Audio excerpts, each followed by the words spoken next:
when life doesn't give you opportunities, here I was without the opportunities that I wanted. Create them yourself, proving to myself that if something is really important to me, I will do anything to make it happen. So I believe that all of us have the capacity inside ourselves to do that when we know what really matters to us, what's most important to us. This is where we find motivation. You find courage in what matters most to you.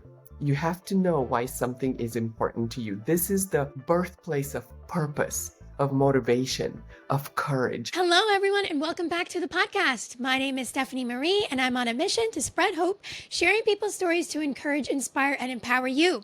Today, I am so excited and blessed to welcome Lina Taylor, two-time Olympian in beach volleyball, executive leadership coach, mentor to corporate leaders and elite athletes, award-winning sustainability leader, and the founder and CEO of HQImpact, a national nonprofit coaching over 150 of the world's leading companies, including Google, Microsoft, Bank of America, Citigroup, Meta, Intel, American Express, Nike, Capital One, among many, many others. Lina Taylor has been recognized with the International Olympic Committee's 2024 Climate Action Award. I am so fortunate that she is bringing an introduction to the Olympic mindset coaching to us today and also sharing her story and works with us. So without further ado, let's begin. Hello, everyone, and hello, Mrs. Taylor. Thank you so much for being here. It is truly a gift, an honor. I am so humbled to speak and meet with you today. Thank you so much and welcome to the podcast. It's good to be here, Stephanie. Thanks for having me. I'd love to begin with, can you tell us a little bit about your journey and how that led you to where you are today? I mean, your story is just so inspiring, and I just can't wait for everyone to hear your story. Oh, well, thanks for saying that. It began with a little girl with a dream. I grew up in Bulgaria when it was still a communist country. I had a really big dream, which was to come to the United States and get my education. Of course, when I told my friends about it, they just laughed in my face and they told me, keep dreaming, that will never happen. And I'm sure a lot of us have experienced things like that before, whether we're in Bulgaria or the United States, or whenever we have dreams that reach beyond people's imagination or realm of possibilities that are for them. I mean, I could imagine someone sitting in a small town somewhere in America, a girl with a big dream, and thinking the same thoughts, and maybe she got the same kind of response that I did. But the one thing that made a difference in my life story and the way that it turned out is that, yes, I stopped telling people that would kind of knock me down about that big dream, but I never let it go. And when I found someone that was sympathetic to that, and I felt that I could trust, and I felt that I could share that dream with, I continued to talk about it. So when I was about 11 years old, we had a team, the volleyball team from Cyprus came to play against our volleyball team. And I had just started playing volleyball at the time. And I was the little girl that would, return the balls to the players, just like you see little kids running around on TV. Yes. And so after the game, I was so excited to meet someone who was from a non-communist country, and I wanted to practice. I had started to learn English, and I wanted to practice my English. I knew just a few words. So I asked one of the girls to be my pen pal. At the time, we didn't have computers and ways to communicate beyond just sending a letter in the mail. And to my surprise, she said yes. She wanted to exchange addresses. And we became pen pals. So we would write each other letters, which took me a long time to write because it was in English, but it was the best way for me to practice. And in one of those letters, I mentioned to her the thing about my dream, how I wanted to come to the United States and get my education. I knew my parents couldn't afford it. They were making the equivalent of $100 a month. So I knew there was no way for them to pay for an American education. But my pen pal wrote me back and she said, well, did you know that in America, if you're really good in a sport, you could actually get a scholarship. The university can pay for your education. And it was information that I didn't have. Yeah. There was no way for me to know that. And it just kind of opened my eyes. I said, this is it. This is how I'm going to do it. You can imagine my excitement, right? Yes. So then I started handwriting letters to American universities. Wow. Like literally handwriting a letter And all I had was the general admissions address of a few universities here in the United States. And I would write these letters asking very specifically to be connected to the volleyball coach and see how I could earn a scholarship. But all I got in response were just these general brochures, very glossy. They look very beautiful with American students studying on the lawns of their university, but no mention of the volleyball coach, no mention of how I could earn that Mhm. scholarship. And it became really frustrating because now I was spending a lot of money, which it was at the time. It's like $1.50 to mail one of those letters to America, which you can imagine out of $100 budget per month. Like, Yeah. how many Wow. letters could I mail without us really being affected by that? So I was frustrated and kind of feeling defeated again in this pursuit until one day my pen pal again from Cyprus sent me a response and she said, "My dear friend, look at what I found in the trash." So in the meantime, she had started working in the Volleyball Federation in Cyprus. And leaving work one day, something caught her eye. So out of the trash, she pulled out this crumbled up piece of paper that turned out to be a recruiting letter from the volleyball coach at the University of Idaho. And I wrote him back. He started corresponding back and forth with me until, I took the TOEFL and the SAT Mhm. and was offered a scholarship. And I became the first athlete from Bulgaria to come to the United States on an athletic scholarship Oh my goodness. just because I didn't give up on my dream and I kept working at it from all these different angles. And when you look at it, you can say, well, you were so lucky. But I push back and say some of that luck that seemingly from the outside seemed like luck to other people is something that we could actually work on. If we have a big dream, if we take action, we take the steps to start making it happen. That's my story. Wow. Wow, that's amazing, Mrs. Taylor. And, I really feel that you're an example of resilience, not taking no for an answer and really creating your own opportunities. You actually say your philosophy is if life doesn't hand you opportunities, create them. Wow, does that really resonate with me? I was just going to say is, the story that you just heard is exactly an example of that. Yes. Yes. Oh, that's amazing. And that really resonates with me. And how can people start to create their own opportunities? Like where can they begin? I know like it's really hard to do so, like you said, but you kept pushing through. You didn't stop till you got through the University of Idaho. You became a scientist. Can you talk to us a little bit about that and how people can begin to create their own opportunities? So let me illustrate how you start to create your opportunities with another story. I graduated with a degree in biology, started Hmm. working in the biotech industry in San Diego, which is where I live today. And I was working full time when in the Summer Olympic Games came on. And I was sitting on the couch one day watching the Olympics on TV when beach volleyball came on. It was an Olympic sport for the first time. And watching that exciting game, this childhood dream that I had about playing in the Olympics that I had buried for a long time because I said, there's no way for me to go back to Bulgaria and join the indoor volleyball national team. So, the dream about playing in the Olympics, I had to forego, or seemingly I thought I had to forego. But here this was a new sport, beach volleyball. And all I needed was one other person. So this childhood dream started to wake up, and I started to think to myself, I know this is crazy, and I know there's probably like zero to none chance of me doing this. But what if? What if I could learn to play this new sport, beach volleyball? And what if I could play it at a level high enough to play in the Olympics? Now, it just started with this question, which seemed absolutely crazy at the time, but it didn't leave me alone. So every day I watched the Olympics, I kept thinking about it more and more and more. And finally, I started thinking, well, if I was to take this a little bit more seriously, what would I do? I said, okay, well, these players that I'm seeing on TV, they look like professional players. They look like they're doing this as their job. Can I do this as my job right now? Absolutely not. Right? I need to do my own job that I'm doing right now so that I can pay my bills. I couldn't become a professional beach volleyball player just because I wanted to be one, right? That didn't seem realistic. But then I started kind of asking the next question. Well, okay, I cannot be a professional beach volleyball player right away, but what could I do? All right, well, I should even just try playing beach volleyball, see if I'm any good.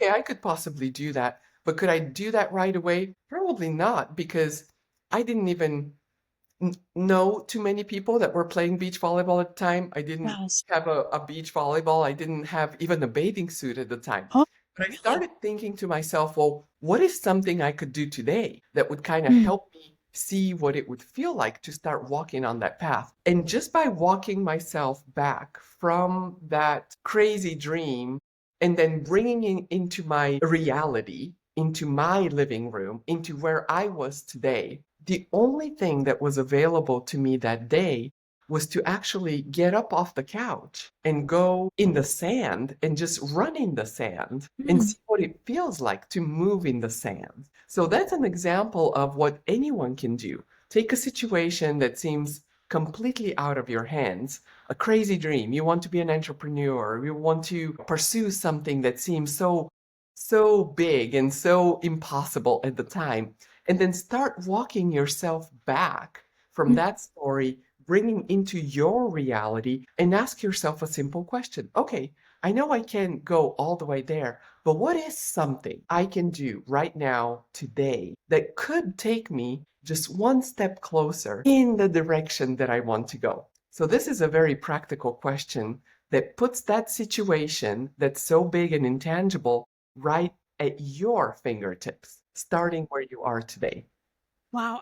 I really love that. And just, I think that's why goals seem so intangible is because, wow, we have these big goals, it takes all these steps, but I love that. Start where you are. I heard this quote, like, start where you are, use what you can, and just make those small steps every day and then get a little bit more and a little bit more and then you taught yourself this sport and you fully taught yourself and you started with that one step and then worked your way all the way up to the Olympics and you're a two-time Olympian in beach volleyball. That's amazing. And now you bring this into your coaching philosophy. You do this transformational coaching where you bring the intersection of science, business, sustainability, and elite performance, and you bring this together in your professional coaching and you teach that anyone anywhere can cultivate the Olympic mindset.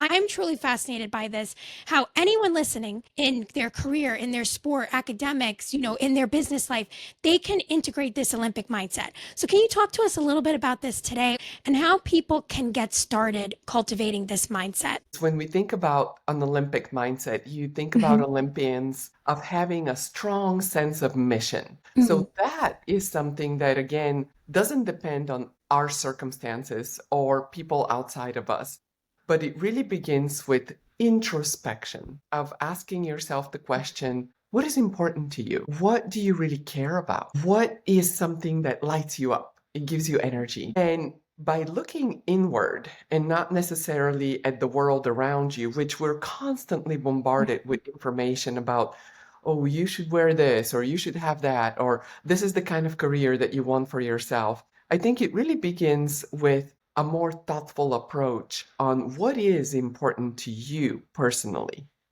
What is important to me personally? What is the life that I want to create for myself, for my family, for my community? So those questions sometimes are answered, when you go on a walk, when you're talking to a close friend, right before you go to sleep, or right when you wake up, spending just a little bit of time of asking yourself those questions before, you pick up the phone and start looking at the world outside of yourself. And I think that's what missing a lot is the missing piece, whether it's you're talking about professionals who are under a lot of stress and obligation to deliver performance and results.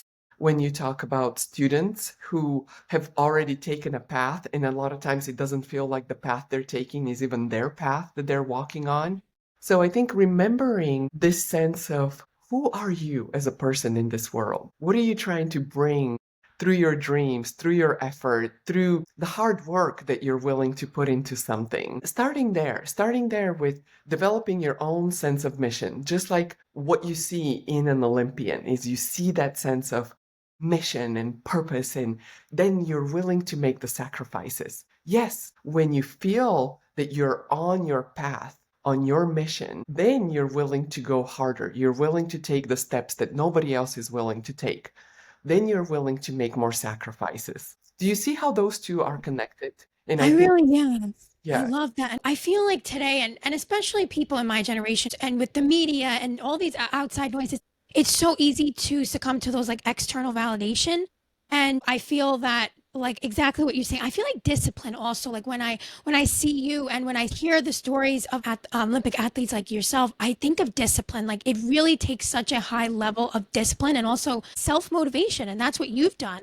And I think people listening, like starting with asking yourself those questions, I mean, that's amazing, like turning inward. yeah. Well, I have to tell you that you would think, okay, as an Olympian, I would be super regimented and super disciplined and super motivated all the time. But I am just like anybody else. I have days where I don't feel motivated. I have days, for example, I hate running. I hate, just like things that are physically exhausting. But am I willing to do those things when I know what's most important to me? That is the difference of knowing what's most important to me. And I'll tell you another quick story which illustrates the point of how do we find that inner motivation that gives us the edge on discipline? Because again, if you think that you have to have some kind of level of discipline that only an Olympian has to make those things come true for you, you're probably not going about it the right way. And it makes sense that you would give up somewhere along the way because it just feels like too much. It feels like I'm not willing to make those sacrifices. So when I was 16 years old in Bulgaria, I had already started playing volleyball, was playing at a high level. In fact, I had made it to the very top level of my club team. This was now the team that the national team coaches would come and start selecting the national team. I felt really good about it because creating a better life and the opportunities that would allow me to travel abroad, this is it. This is how you do it. Until about 2 months into the season when we got a new coach. And the new coach came in, didn't even see me play, just looked at my statistics on paper, and right then and there scratched my name off the list and told our captain to come and tell me that I'm cut. I'm off the team. Oh my goodness. Now, you can imagine hearing that at the age of 16. I still remember it to this day. It felt like my entire world, everything that I had been building and working so hard and making all these sacrifices for was now just completely coming undone in one instance. And so I remember going home that night and I tried to walk into the kitchen where my parents were sitting and eating dinner and to tell them what happened, but I couldn't because the tears started coming and I started to cry. So I just ran to my room and I started crying and I cried and I cried and I cried. And finally, from exhaustion, I fell asleep. And when I woke up the next morning, I remember kind of sitting in my bed and thinking, if I'm awake in this moment, there has to be a different way. You see, what happened during the night is I kept asking myself this question, like, why does this hurt so much? Why do I feel like my whole world is over? And this simple question helped me to realize that for me, being on that team was the most important thing that I could do at this point. That for me, that was the gateway to the rest of my life. And what that realization gave me was the courage to now make a decision. So, what I Yes. decided to do in the morning was that I would go back to my team and I would face the coach and I would most likely face the humiliation that she would kick me out in front of everybody. It wouldn't be, kind of hush hush like it was the day before. But I was ready to take humiliation before I gave up on my dream because I found through that simple question, why does this hurt so much? Why do I feel like my world is over? That this is the most important thing for me in that moment. And I was willing to do anything that it takes to possibly earn a spot back on that team. So I showed up, and of course, all my teammates knew what happened. They started whispering, why are you here? Why are you humiliating yourself? And I didn't say anything. I just took my spot in the lineup, and the coach went from person to person and stood in front of me. I still remember this moment. And it felt like the whole world stopped. And I didn't say anything, and she looked into my eyes. And what do you think she did? She didn't say anything. She turned and started walking. And I took that as a second chance. Maybe she was giving me a second chance just because I showed up that day. So whatever effort I was putting into volleyball that got me on that team to begin with, I now quadrupled it. Every practice, you better believe it, I was running as fast as I could, even though I hated running, giving it everything that I possibly could, even more than I thought I could, because I knew what was on the other side of that. Little by little, I became a starter on the team, proving to my teammates and to my coach that I deserved that spot. But most importantly, Stephanie, proving to myself that if something is really important to me, I will do anything to make it happen. So I believe that all of us have the capacity inside ourselves to do that when we know what really matters to us, what's most important to us. This is where we find courage. This is where we find motivation. Wow. That is amazing because you believed in yourself. The coach saw that courage in you, and that's why, she let you continue, and there from there, I mean, that's just amazing. And when you have that courage of yourself, people will see it. People will feel it. You can feel that around you. And that's just amazing. I mean, forging your own opportunities is it's really incredible because myself included when I say this, but I think a lot of people, they say, well, I'm going to wait for the motivation, right? Like, I'm going to wait when the motivation comes, then I'll start going. Right. And this is the story like, well, when I feel motivated and get that burst of energy, I'll start and live out my dreams. But, what if that motivation doesn't come? You have to start and then that will come. And as you're doing it and as you're living out your goals and dreams and believing in yourself, then the motivation is going to come because then you're like you said, you believe in yourself and then you believe in other people like you're giving back to other people. And it's amazing. I mean, that ripple effect is amazing because you believed in yourself, she believed in you, and now you give back and you believe in others and give back to them. This is amazing, Mrs. Taylor. Wow. I am blown away by this. Yeah, That it I'm really blown is. away. I think it starts with a question. I think it starts with a question, what do you want? Hmm. And a lot of times, believe it or not, even at the corporate level and with the high level executives that I work with, this is a relevant question at any point in your life. What do you want? What do you want for yourself? And then you go with another question. Well, why is that important to you? And maybe you have to ask yourself several times because it's not quite apparent at first. Maybe we say, well, I want to have, I want to have a certain career. And then you say, okay, well, why is that important to me? Well, because I'll make a lot of money. I mean, it was the same kind of process for me. Like, I want to play in the Olympics. Well, why is that important to you? Oh, because, well, look at the lifestyle. I can travel all over the world. I can make a lot of money. I can have all these things. But then the first obstacle comes in your way and then says, well, that may not be your reality. When I started wanting to play for the Olympics, it wasn't like, oh, the red carpet didn't just roll open for me. It wasn't like, oh, yeah, come play in the Olympics. We're taking everyone. No, you can imagine there's a lot of competition. It takes a lot of work and dedication. So you have to have a plan for when things get hard. And the way that you start to make that plan is by asking yourself some deeper questions. Okay, on the surface, it looks like I want that lifestyle, but that may not be my reality. Do I still want to pursue it?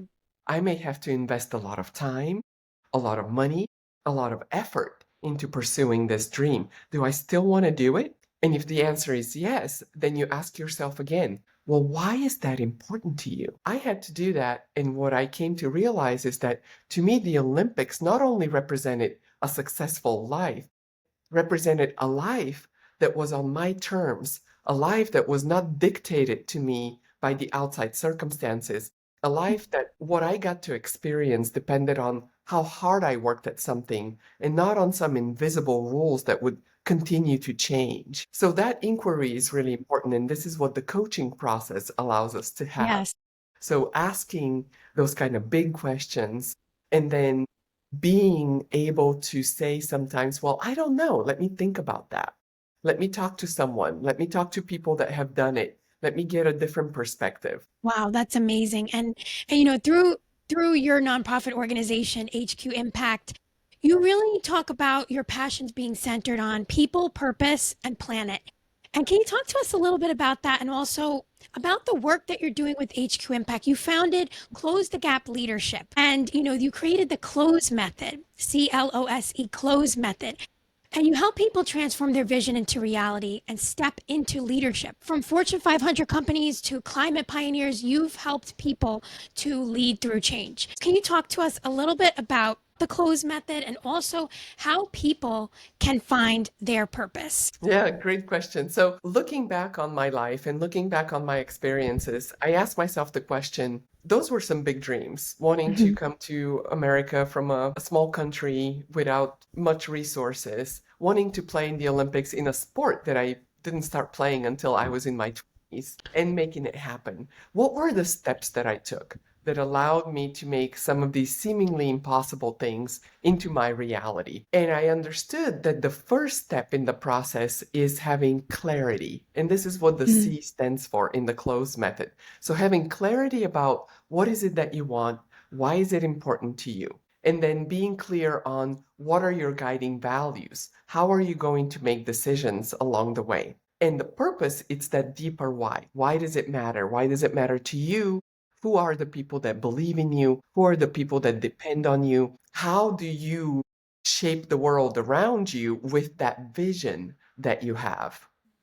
So clarity answers all those questions. The second part of the process is to take action. Clarity alone is not enough. Clarity is like having a picture in your mind about what is it that you want, a dream, but it doesn't make it real. What starts to make it real is to have laser sharp focus on what are the actions that you can take today, not tomorrow, not in a month, not in a year, not in 10 years, which is what a lot of us do when we have something Mhm. big in front of us and we say, oh, well, when I have enough money, when I have enough of something, then I will do something. No, it really is about what I talked about at the beginning, which is taking that situation, walking it back, and putting it in practical terms in front of you right now and beginning where you are right now. So, what is something I can do right now today that will take me just one step closer in the direction that I want to go?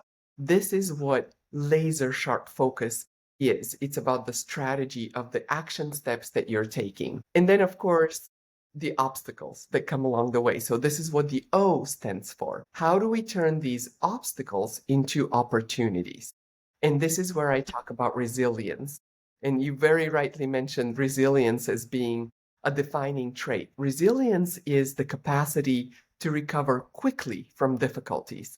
It's not like Olympians or successful entrepreneurs don't have difficulties in their lives, but how do we recover quickly? And the way that you do is by first having acceptance. Accept the fact that you don't control every outcome. There may be someone that will say no to you. You may be applying for a job. You may be applying for a promotion and you may hear no. Maybe someone doesn't pick up the phone. You don't control what another person will say. So having acceptance, which requires a lot of humility, is an essential step in cultivating resilience because having acceptance allows you now to ask another question, which is, how do I take responsibility for the things that do depend on me? I know I don't control every outcome, but now what is something that I control? How can I take responsibility?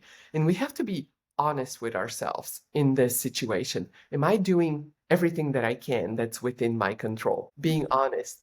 And then another part of that is being centered on what matters most to you. This is where we now find Yes. courage to reimagine another outcome. Let's say you're rejected, just like I was cut from my team. You're rejected on a proposal. Well, how do you find the courage to keep going? You find courage in what matters most to you. You have to know why something is important to you. This is the birthplace of purpose, of motivation, of courage. Just like for you individually, in the same sense for institutions, for corporations, for people that are trying to do big things in the world. So through HQImpact, the nonprofit that I founded, we connect those two pieces. From the HQ, which stands for headquarters, to HQ, which now connects the head to the heart. How do you get to the heart of the matter, the heart quarters, which is where purpose resides? And connecting those two is very, very important because then you can imagine an outcome that's not beneficial just to you and your surrounding, but is beneficial to more people in the community. You can change your life, but you can change the life of others. You can change the trajectory of the planet in a way that you never imagined before. And then do you have the willingness to do what is required? This is the whole piece of resilience of turning obstacles into opportunities. So then how do you do that? The S in the close method stands for shifting for growth. So each and every obstacles that we meet along the way, we can then choose a response. And there's really three ways to respond to a situation. Number one is to what I call diversify. A lot of people call that perseverance, but to me, perseverance is not enough because you need to do something differently. If I went back to my team when the coach cut me and I gave the same kind of effort, would she have let me stay? Probably not. I had to bring more value. I had to be more invaluable to the team in ways that I had to have more diverse skills. So how do you diversify? How do you provide more value in a situation? You don't want to submit the same proposal twice. You want to make it better, right? When you go to your next interview, you want to have a better way of answering certain questions. So that's a really important point. The I like second way that. to respond to a situation is to pivot or make a change of direction based on what matters most to you. Hmm. And then, of course, believe it or not, sometimes we have to let go. And no matter how Wow. far we go down the wrong road, turn around. That's a proverb that has a lot of wisdom in it. Sometimes we Mm. have to learn to let go of things that no longer serve us or are not important Wow. to us, or we have changed or evolved along the way. So that's the S in the process, right? We have clarity, we have laser sharp focus, we have turning obstacles into Hmm. opportunity, shifting for growth. And then the E in the close stands for how do we encode this kind of mindset into everything that we do? And that is through certain practices, having a mindfulness practice, having a practice of asking open ended, curious questions, Mm. having a gratitude practice. You know, that helps me with anxiety. When people get anxious, I get anxious. I wake up at 2:30 in the morning, my mind is running. Can I approach this situation with some gratitude about what do I have already today? What is true for me right now? And then how can I be grateful for what I want to create in my life? You know, this is a very grounding sort of practice that usually allows me to go back to sleep, which is a good thing, but it also helps me with anxiety. So that's all about the practices that we cultivate on a daily basis in our lives. This is so powerful. I mean, the gratitude that's something that people can do right now. Just think of, and some people say like, "Oh, think of three things that you're grateful for at the end of the day." Well, think of it right now. Think of what are you grateful for right now. And again, these are things people can start today. Love that mindset shift. And the one that really spoke to me is the letting go, because I think that a lot of people don't speak about that, about because when you're finding your purpose, you're going to maybe find more things that are not for you than you are for you. So that piece is very unique, and that's so interesting. I've really not heard it said that way before, Mrs. Taylor. That's amazing. And I'd like to ask you, you've really defied all the odds. You've ascended so much now that you've been able to help others and believe in others, and just I feel like you're just a force for good. And I'd like to ask you, this podcast starts with hope. And I'd like to ask all of my guests, what role has hope played in your journey, and how do you hold on to hope today? Yeah, it's been a big part of my journey, and I think, Mm. illustrating, going back to the little girl that never gave up on her dream. I have a lot of empathy for everyone who is willing to nurture those dreams and Mm. is willing to take action and take steps. And I think hope, we talk with my husband, and I really like the way that he puts it. He says hope is an action. It's not something that is an abstract thing outside of ourselves. So you cultivate hope by knowing what's important and taking a step in that process. And just like you said, for example, gratitude. Let's say you find yourself in a situation where, let's say I'm taking a test and I'm starting to feel anxious because I don't know Mm. the answer to this question. This is just a really simple example. Well, by just taking a moment and going inward and taking a breath and asking yourself in that situation, okay, how can I be grateful for the knowledge that I already have? That and focus on something that I know in this situation and just turn inward and be grateful for all the time and all the effort that I spent studying. And in that very tangible, very practical, very accessible, you see, I don't need any outside intervention, but I just need one moment of breath. This is what hope is. Hope is turning to the things that are accessible to us right now and not thinking about the things that are not, that are outside of our control, which I call are distractions. So, distraction is not just social media, distraction is being focused on things that are outside of your control. If you're spending too much time and effort thinking about it, you're distracting yourself from actually being able to do something about where you are today and where it is that you want to go. Wow. Wow, that is powerful. I really believe that as well. Like you said, you had those voices of people telling you, "Oh, well that's such a big dream." But you really truly persevered and you made that a reality. And I think all of these things, anyone listening, whether this is, in your sport, in your job, your academics, you're graduating, you're navigating post-grad life, all of these things are relevant. It's relevant to anyone. And I think just starting today, using the close method for leadership, close the gap leadership, these are simple and easy ways people can get started today. But, like you said, it takes that resilience building. It takes that effort every single day. It's not going to come easy. So thank you so much for sharing all of this, Mrs. Taylor. This is truly amazing. Thank you, Stephanie.